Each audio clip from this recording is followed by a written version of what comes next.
हाँ तो भाई लोग, एक और नया दिन और एक और नई कंट्रोवर्सी। तो आज हम बात करने वाले हैं कनाडा की। तो कनाडा में रिसेंटली भगवान राम की एक स्टैचू इनॉग्रेट की गई है, जिस पर कुछ लोग हेट कमेंट कर रहे हैं। जी हाँ दोस्तों, रिसेंटली कनाडा में भगवान राम का एक स्टैचू इनॉग्रेट किया गया है, जिसकी जो रील है वो इंस्टाग्राम पर डाली गई है। उसी रील के कमेंट सेक्शन में कुछ लोग गलत कमेंट्स कर रहे हैं। मैं आपको पढ़ के बताता था। बेसिकली एक पर्सन ने लिखा है कि कनाडा में इस तरह के स्टैचूज की क्या जरूरत है। वहीं एक और पर्सन ने लिखा है कि That thing doesn't belong to Canada। बाकी आप लोगों का क्या ओपिनियन है, आप कमेंट कर बताइएगा। तो चलिए आगे बढ़ते हैं और हम लोग बात करने वाले हैं इंडियन क्रिकेट टीम के मेंबर्स की। तो क्या इंडियन क्रिकेट टीम के मेंबर्स रेसिस्ट हैं? जी हाँ दोस्तों, रिसेंटली अर्शदीप का एक वीडियो वायरल हुआ है, जहां पर उन्होंने एक पर्सन के ऊपर कुछ रेसिस्ट कमेंट किए हैं। आप इस वीडियो में देख सकते हैं। बिहार की आन बान और शान, ईशान की शान। तमिलनाडु किंग भी दिखा, इसका तो बहुत दिखा दिया है। अरे कैमरा पीछे से अरे नहीं, अरे कैमरा साफ नहीं था, साई तो स्मार्ट है। ये देख, अब देख,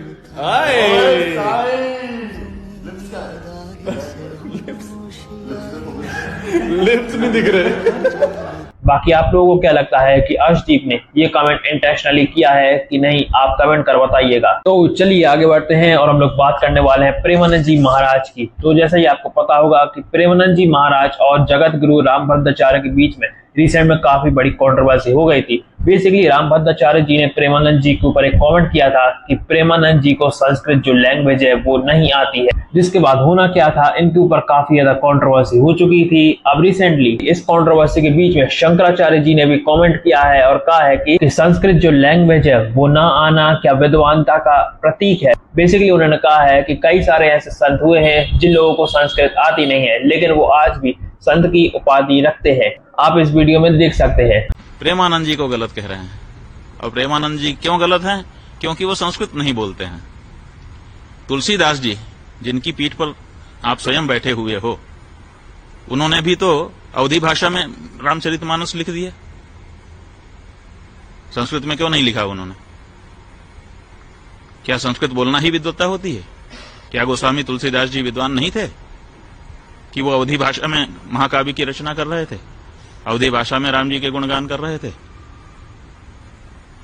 अगर संस्कृत में बोलना ही विद्वत्ता है तो इस सिद्धांत के अनुसार तो तुलसीदास जी भी विद्वान नहीं आपकी दृष्टि में होंगे, क्योंकि उनका तो सारा का सारा साहित्य, चाहे वो बरवे रामायण हो, चाहे वो गीतावली हो, चाहे कवितावली हो, चाहे हनुमान चालीसा हो, चाहे बजरंग बाण हो, छोटे से छोटा बड़े से बड़ा रामचरित। ऑल्सो जगत गुरु रामभद्राचार्य जी ने भी इस पर कमेंट किया है और प्रेमानंद जी के ऊपर हुई कंट्रोवर्सी के ऊपर उन्होंने जो रिमार्क दिया है उस पर क्लैरिफिकेशन दी है। उन्होंने कहा है कि उन्होंने कभी भी प्रेमानंद जी के ऊपर कुछ गलत टिप्पणी नहीं की है, और उन्होंने ये भी कहा है कि संस्कृत जो लैंग्वेज है वो बहुत ही ज्यादा इंपॉर्टेंट है, उसको स्टडी करना अनिवार्य होना चाहिए। मैंने प्रेमानंद जी के लिए कोई भी अभद्र टिप्पणी नहीं की है। वे मुझे मेरी दृष्टि में एक बालक को तो पुत्रवत है। मेरी अवस्था भी बड़ी है। एक आचार्य होने के नाते मैं सबको कहता हूं कि संस्कृत का अध्ययन करना चाहिए। इवन इन सब कंट्रोवर्सीज के बीच प्रेमानंद जी महाराज का एक वीडियो वायरल हुआ है, जहां पर वो संस्कृत बोलते देखे जा रहे हैं। आप इस वीडियो में देख सकते हैं। जैसे भूत प्रेत इंसान के शरीर में प्रवेश करते हैं, वैसे भगवान भी साधु संतों के शरीर में प्रवेश करते हैं। पहली बात तो भगवान पहले से बैठे हुए तो प्रवेश क्या करे? वेद कहता है शास्त्र शीर्षा पुरुषा सहस्राक्षा शास्त्रपाद सभूमि ग्वंग सर्वतस्प्रत्वातिष्ठत 10 अंगुलम 10 अंगुल नाभि से नापो। ऐसे तो ये देश आता, इसे हृदय देश कहते हैं। भगवान सबके हृदय में अव्यक्त रूप से विराजमान है। बाकी आप लोगों का क्या ओपिनियन है इन सारे कंट्रोवर्सीज के ऊपर, आप कमेंट कर जरूर बताइए। तो चलिए आगे बढ़ते हैं और हम लोग बात करने वाले हैं एक मीम पर्सन की। आपने इस पर्सन को जरूर किसी ना किसी मीम में देखा होगा। अब रिसेंटली इनका एक सोशल मीडिया पर वीडियो वायरल हुआ है, जहां पर वो मेट्रो को क्रिटिसाइज करते हुए देखे जा रहे हैं। उन्होंने कहा है कि मेट्रो में अब इतनी जगह नहीं बची है कि बैठा जा सके। आप खुद देखिए। अमेरिका क्या कहता था, क्या हो तुम? अब मैं कह रहा हूँ भाई सुन लो मेरी, क्या फायदा इतना फेमस होने का, मेट्रो में सीट भी नहीं मिल रही भाई, जमीन पे बैठ के जाना पड़ रहा है। मेरा जरा इंडिया वालों तक पहुँचा दो कि सीट तो दे दे भाई। ऑल्सो कई लोग ये भी कह रहे हैं कि ये पर्सन अब एक्स बीजेपी सपोर्टर है या बीजेपी को सपोर्ट नहीं करता है। बाकी आपके क्या ओपिनियन है आप कमेंट कर बताइएगा। तो चलिए आगे बढ़ते हैं और हम लोग बात करने वाले हैं समय रैना की। तो समय रैना को आपको पता ही होगा कि पिछले कुछ महीनों से उन्हें सुप्रीम कोर्ट के चक्कर लगाने पड़ रहे हैं, बट रिसेंटली उनका एक वीडियो वायरल हुआ है जहां पर वो मीडिया के सामने इतने ज्यादा सीरियस नहीं दिखे जा रहे हैं। आप इस वीडियो में देख सकते हैं कैसे वो रिपोर्टर का मजाक उड़ा रहे हैं। कुछ कहना है बॉस? बोला तो सर इतने अच्छे लग रहे हो। अरे ये कौन सी बात है? आप बड़े नर्वस लग रहे हो, आराम से।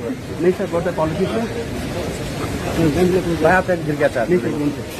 महंगा लग रहा है। तो चलिए आगे बढ़ते हैं और हम लोग बात करने वाले हैं सुनील शेट्टी की। तो सुनील शेट्टी मिमिक्री आर्टिस्ट के ऊपर इस वजह से काफी ज्यादा गुस्सा हो गए। बेसिकली एक मिमिक्री आर्टिस्ट है जिन्होंने सुनील शेट्टी की थोड़ी कॉपी की थी, आवाज निकालने की कॉपी की थी, जिसको लेकर सुनील शेट्टी काफी ज्यादा गुस्सा है। आप इस वीडियो में देख सकते हैं। जब सुनील शेट्टी बोलता है तो एक मर्द की तरह बोलता है, एक बच्चे की तरह बोल रहा है। मैं बिल्कुल आपकी मिमिक्री करने की कोशिश नहीं कर रहा था। कोशिश करना भी मत बेटा, अभी बहुत टाइम है। हाँ, सुनील शेट्टी बनने में बहुत टाइम है तुझे। Thank you sir. बाल बांधने से कुछ नहीं होता। हाँ, सुनील शेट्टी की एक्शन फिल्में देखी नहीं है इसने। चलिए हम लोग अपनी आखिरी न्यूज की बात करने वाले हैं जो कि है प्रणीत मौर्य के बारे में। तो प्रणीत मौर्य का सोशल मीडिया पर एक पुराना वीडियो वायरल हुआ है जहां पर वो एल्विश यादव को रोस्ट करते हुए देखे जा रहे हैं, जिसको लेकर एल्विश के जो फैंस है वो काफी ज्यादा गुस्सा है। आप इस वीडियो में देख सकते हैं कि एल्विश यादव के कमेंट सेक्शन में जाके लिख रहे हैं जस्टिस फॉर हार्दिक पांड्या, और लिखे जा रहे सब लोग वही लिखे जा रहे हैं। तो इतने कमेंट्स हैं, फाइनली हार्दिक पांड्या को कमेंट करना पड़ा कि दोस्तों ये बस करो, एल्विश यादव और नताशा दोनों एकदम परफेक्ट मैच है। क्योंकि एल्विश यादव पता है ना जेल गया था स्नेक पॉइजन के केस में, तो सांप के जहर से कैसे डील करना उसको अच्छे से आता है। बाकी आप लोग अगर इस चैनल पर नए हो तो आप लोग प्लीज इस चैनल को जरूर सब्सक्राइब कीजिएगा। Thanks for watching.